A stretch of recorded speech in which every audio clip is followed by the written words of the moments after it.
Hello, my friend. Welcome to this week's video all about the Libra full moon on April 12th at 5:23 Pacific Standard Time. So excited to be here. So excited that eclipse season is finally over. Mercury retrograde is over. Venus retrograde will be over an hour after this Libra full moon. So there is definitely some exciting energy to come through this, middle part of April and going into May that we get to talk all about today. So let's get started. I'm going to move myself over here. But yeah, I'm definitely feeling that, as much as the world is chaotic and stressful right now, especially if you're in the US, there is forward movement that is happening. The grounds are shaking, the foundations are shaking, and it's so important that if you are somebody who identifies as, a light worker, somebody who's working in the healing, energy, spiritual space, that you really stay grounded right now and that you really use your tools that you've been given. And I always look at, I'm always grateful for the fact that I started my journey, years before COVID and all of that, just because it's helped me so much to really stay grounded and not be affected by the energy as much, or at least, affected by it, but at least able to handle it and able to deal with it and process and integrate it. Okay. So I don't know why that's coming through. I was not expecting for that message to come across, but it feels like that's what Spirit wants you to know right now, is that it's so, so, so important to really stay grounded, use the tools that you've been given, do the nervous system regulation, don't take everything that you read on social media at face value. And it's actually interesting because that was one of the things that I was picking up on in this Libra full moon is I think Libra can be kind of underestimated. I think what we often think of with Libra is just like the beauty and the harmony, and we think of these really Venusian themes around Libra just being, and it can come off as a little vapid and surface level with Libra, but what I feel is misunderstood with Libra is that they can actually be very intellectual. And you know what I wanted to look up, but I forgot to do that before I started this, is to me it's a little bit of that, like Jane Austen is could be like an archetype for Libra, because there's this, again, like Venusian romantic feel with Jane Austen, but also a really powerful storyteller. Libra is an air sign, and so she definitely epitomizes, if she's not a Libra, she might have Libra qualities, because she talks a lot about romance and love and these, beautiful things. And there's like a kind of an aesthetic, I feel like, especially with the movies that are remade of Jane Austen's books, that are an archetype for the Libra sign. But it's also deeply intellectual, philosophical. It explores values and morals and what's right and what's wrong. And Libra is represented by the scales. And so as much as Libra, we want to create beauty in your life, it's not a surface level beauty. It's not just about looking good to look good and have people notice you. It's about creating beauty and harmony because there's a strategy behind it, because that beauty and that harmony means that life is in order, that life is flowing, that life is there's a creation and intention behind it, right? So there's a difference between like when Leo's and I love Leos. Leos want to be beautiful or want to look a certain way to be noticed. And Libras, on the other hand, are creating beauty and creating harmony because it makes them feel good, because it gives them a process, right? There's a method behind it. And same with Taurus. There's like a method Taurus, they want things to look a certain way as well. So I'm getting a little sidetracked, but at the end of the day, what I feel like this Libra full moon is about is, yes, creating beauty and harmony in your life, but it's also about the process at which that takes you. Like, what's the journey that brings you through? What values do you need to look at right now? What philosophies do you need to take on? And again, I think with, and I know I talked about this in my last video, but with this shift from Neptune into Aries from Pisces, and I think I talked about this in the last video, I keep getting this intuitive hit that Neptune and Pisces was very much like, people stepping into their spiritual gifts, people stepping into the coaching world, the healing space, therapies, all of those types of things, which is beautiful. And there was a huge expansion and explosion of people being in this world and being exposed to it, which is amazing. And I think maybe not everyone had the right intentions or have the proper tools or have the expertise that they really need in order to truly help people. And so I think what we're going to see with Neptune and Aries is a lot of like coaches and healers maybe fall off a little bit. But I also see it as there's no more of this wishful thinking. There's no more of this, I'm just going to meditate and it'll happen. Like, it's really going to be putting your money where your mouth is and really making sure that you really show up and take action. And if you want to manifest something, it's through really disciplined and focused action and intentional action, and making sure that that's a part of your life. And so this really coincides with that Libra full moon of, again, finding the right process and the right intention for creating beauty and creating harmony in your life. And I even wrote down, like, all that glitters is not gold. So again, there's this, I think with the social media will definitely go through a change. And I think the people that are going to stick around are going to be the people who are really here, again, to bring us through this new iteration, this new generation of what the world is going to look like. And there's going to be some pretty radical changes. And there's going to be a lot of people that really need to step up and not just, and again, wishful Piscean, dreamy way, but in an Aries warrior, like, we're here to do the work, to make actual changes. And I think we're starting to see that as a collective. We've already been seeing that energy over the last 6 months or so.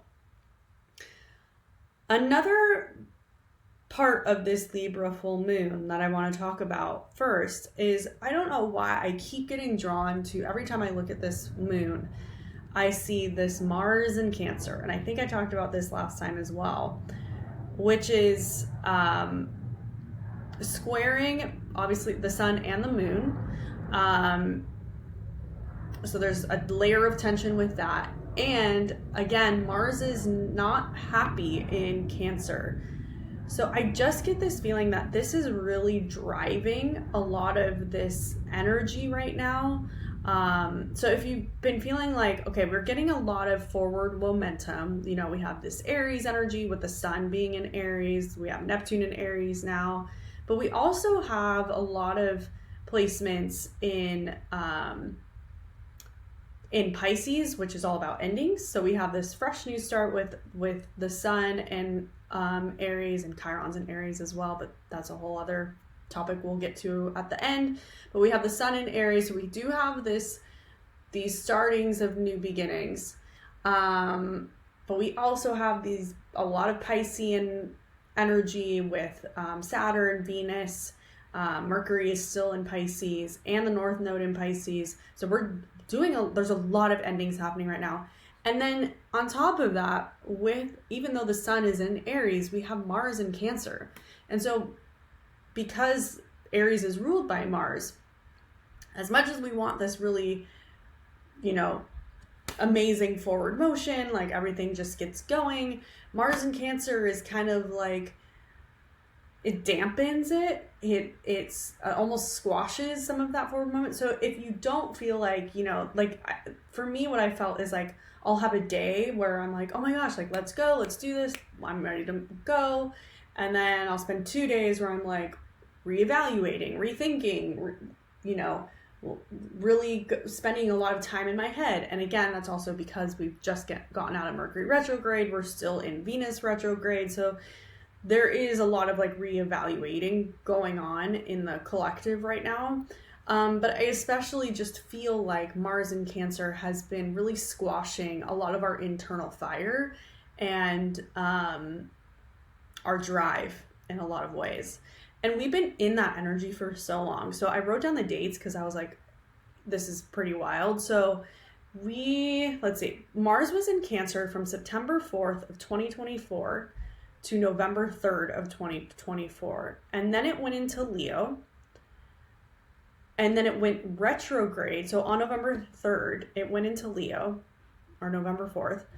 Then it went retrograde in Leo on December 6th of 2024. So it went backwards in Leo. Then it went retrograde in Cancer on January 6th of 2025. So we've basically been in this energy for, let's see, it's April, it went direct in Cancer in February. But we've basically been in this energy for the last 3 months. Plus, we were in that energy for 2 months in 2024. So it's been a lot of Mars and Cancer energy, which again, it's not happy there. So what I feel like there's a lot of endings, a lot of things wrapping up in our world, in our collective world and in our personal world. And then we have this, kind of squashed, dampened forward momentum happening with Mars and Cancer. But luckily, Mars will move into Leo on February 18th. And I think this is where we will start to see some of that fresh energy, that, things moving at a normal pace, things actually starting to make sense and jive. And, we actually start to see ourselves attract what we want, especially because Venus will be done in its retrograde on April 13th. So again, a lot happening, a lot going on.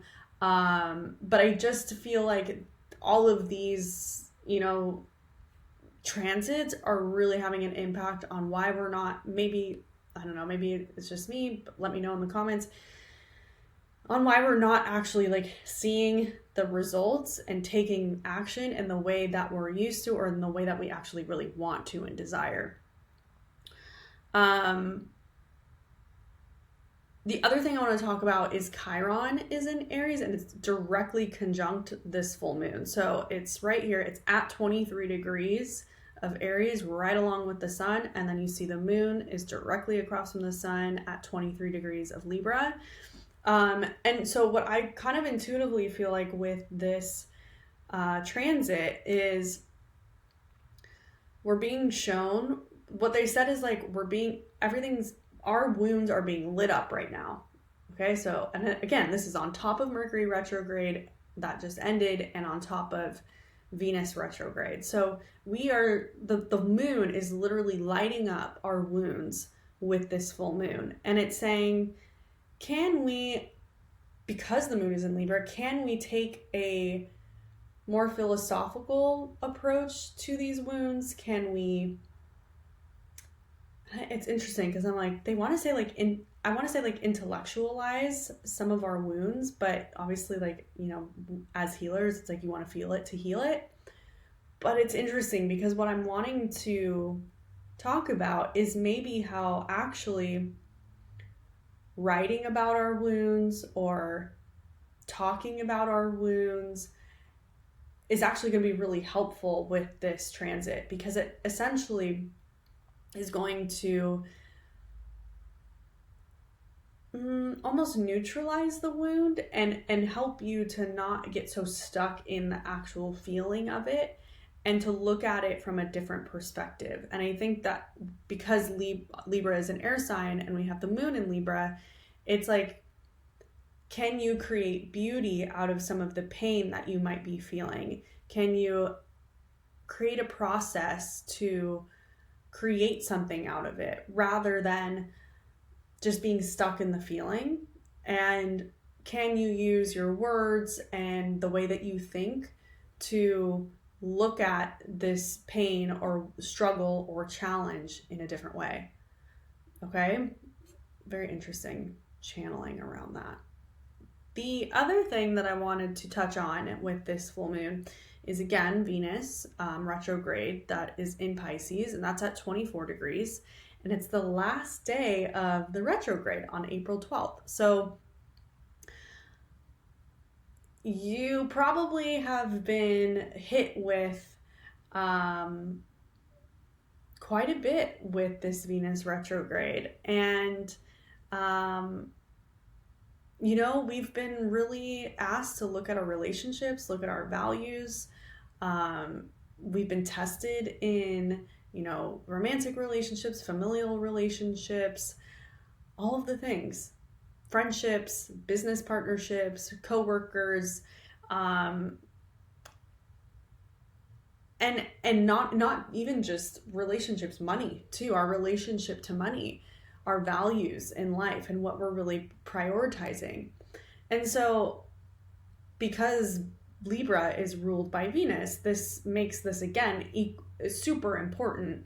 And it almost feels like, to me, let me see. I'm going to pull some cards around this, actually.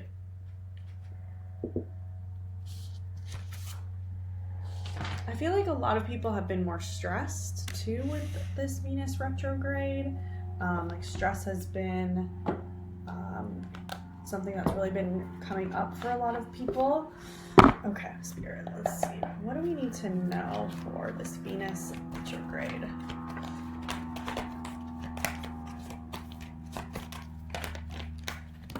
Oh, okay, that one's coming out.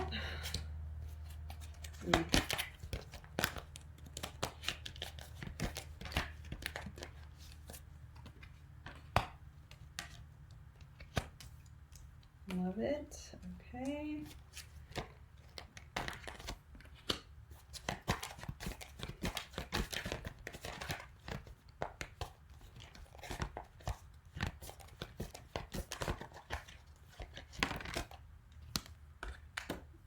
Okay.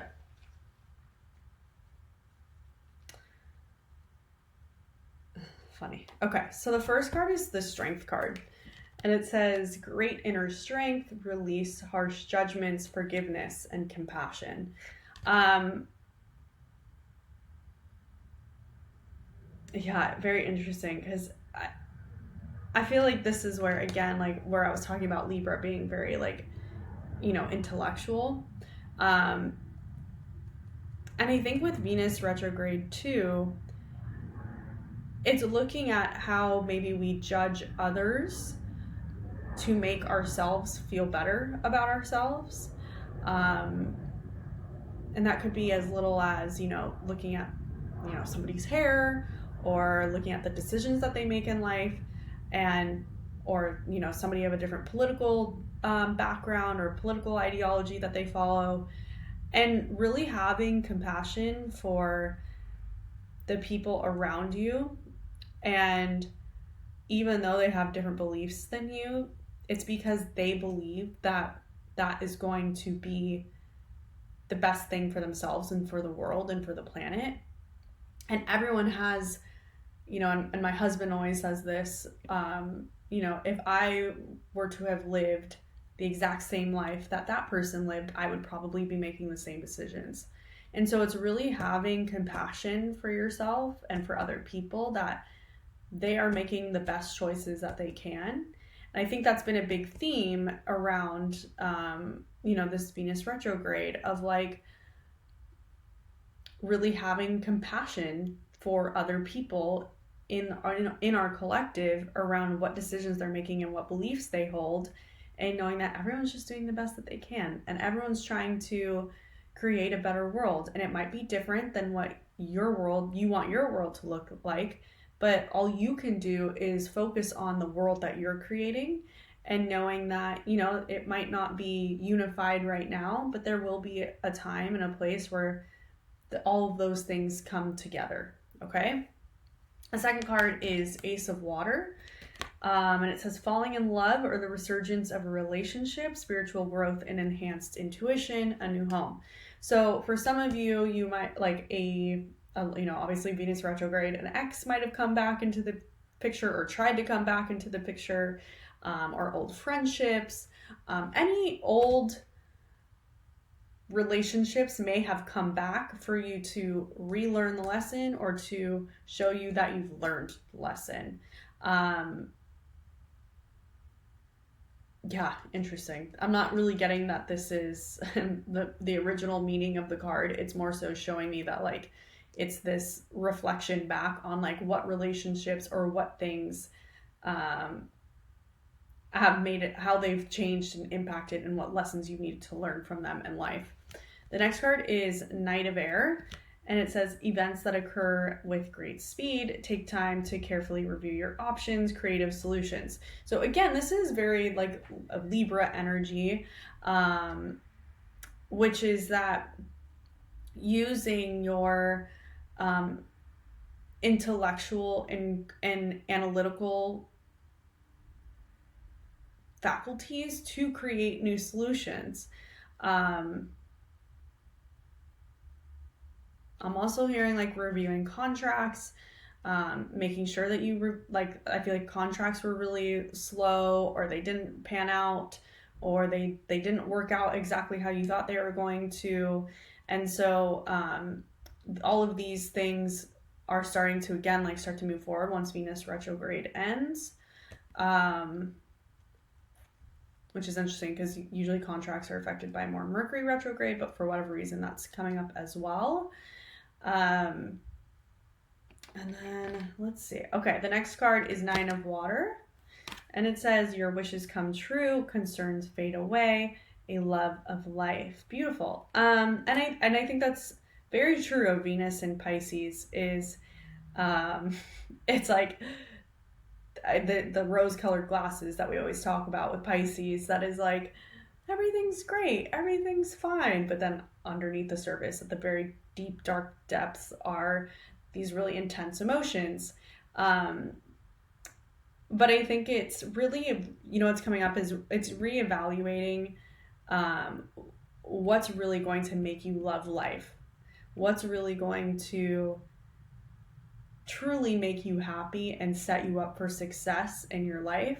Because once all of these planets start to get out of Pisces and they move into Aries, it's like we want to have these reflection points to really make sure that we're moving in the right direction, and we're not just going into Aries and being impulsive and making rash decisions, that we've done this really deep reflection and shadow work and understanding what it is that we actually really want and moving forward in that way. And then the last card is Six of Earth. And it says gifts of money, time, or effort, new career opportunities, receiving a loan, or paying off debts. And so they're reminding me that I actually quit a job during this Venus retrograde. I have a few things that I do on the side, and I just was running out of time. My business has been growing, and so I don't need to have all the side hustles that I've had. And so I quit this job, and I was worried. I was like, you really use the job to try and meet people for my business. And ever since I quit, like I've gotten a ton of opportunities to continue working with them, but in a different capacity. Like it's actually working with them with my gifts, and like working with them in my business and doing workshops and doing these types of things. So it's like, but I couldn't do that when I was still working there because I didn't have time.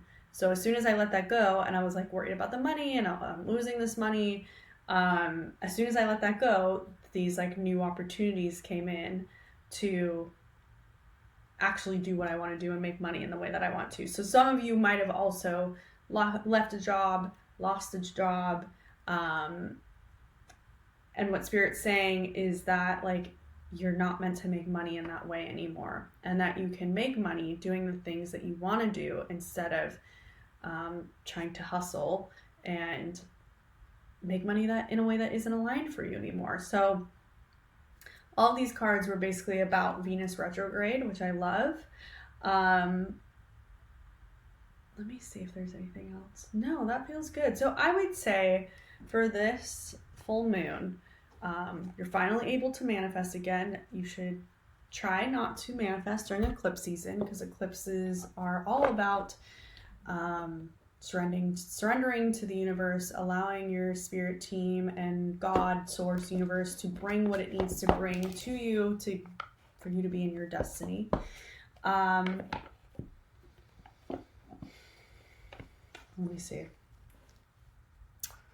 But for this full moon, try and write about, and they're kind of saying like, try and write about, like, maybe that's doing almost like a journal prompt, like, this sounds so weird, but you know, if you don't want to do this, don't do it. But like, kind of like Jane Austen, like romanticize your life. Can you write a poem?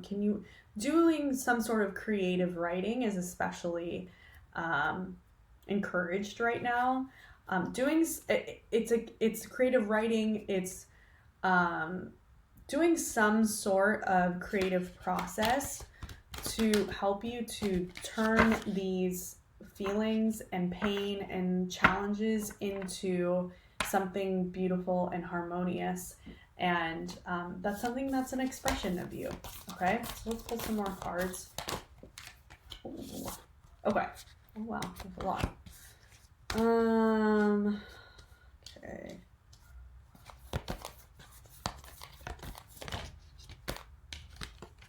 Beautiful. Okay, one more. Yes, one more. Okay, so the first card is the ever unfolding rose, and it says cracked open. It's happening for you, not to you. So whatever is coming up right now, know that it's coming up because you are meant to heal it, work through it, and get past it. Okay, so if you're feeling triggered by anything, it's because you're meant to look at it, and you're meant to, again, understand it and choose differently than maybe you've chosen in the past. The second card is mirror, and it says who or what is triggering you. I'll bring that up a little bit closer. And I feel like we are, especially with Chiron being directly conjunct this moon, or conjunct the sun opposite the moon. Don't be surprised if there's triggers that come up around this full moon. And we've been triggered for the last like 6 weeks, so you'll be fine. But really make sure that you pay attention to what that is, and pay attention to maybe why that's happening. And again, journaling, understanding where these triggers come from. The next card is Akasha, and it says your guidance is divinely guided. So I definitely feel like even though you're going to be triggered, your guides are going to really help you if you are open to that and you ask them for guidance. They're really going to help you get out of it, and really getting the perspective and the enlightenment around what this is, what that trigger has served, how it served you, and what you can learn from it in your life. And then the next card is Star Mother, and it says how can you mother yourself. And I think this is, again, this Venus and Pisces energy is like really treating yourself with a lot of compassion while you're nursing and healing these wounds. And it's also important to, it's not just about healing and worrying about other people. It's also about healing yourself, because when you heal yourself, you can you have more capacity to be there for other people. And so this is about mothering yourself, mothering, again, these old wounds that have been around for a long time. And then the last card is Priestess, and it says, how are you being called to step up and lead? And I think that's perfect for the sun being in Aries. This is about, you know, being a warrior, being a leader. And if you're watching this video and you're here all the way through, you're definitely somebody who is here to lead in a new way, to show people a new way. And now is not the time to let your voice be dimmed or silenced or softened. And we really need strong people to voice their opinions and their beliefs and share their knowledge and how to live life and live life in a different way. So it's important to speak up. All right. Which is funny because I've been getting a lot of throat chakra focus and energy over the last few days. So there might be some, I feel like there's a collective theme around throat chakra healing, and solar plexus and throat chakra healing are the two big chakras that I feel like are going through upgrades and healing right now. So I hope you enjoyed this. Please leave a comment if there's anything that resonated with you. Subscribe to my channel. Obviously this is new, so I'm excited to be here and to hang out with all of you and to give you all of this wisdom from my guides and just what I've learned over the years about astrology and all the things. So love you, and I will talk to you soon.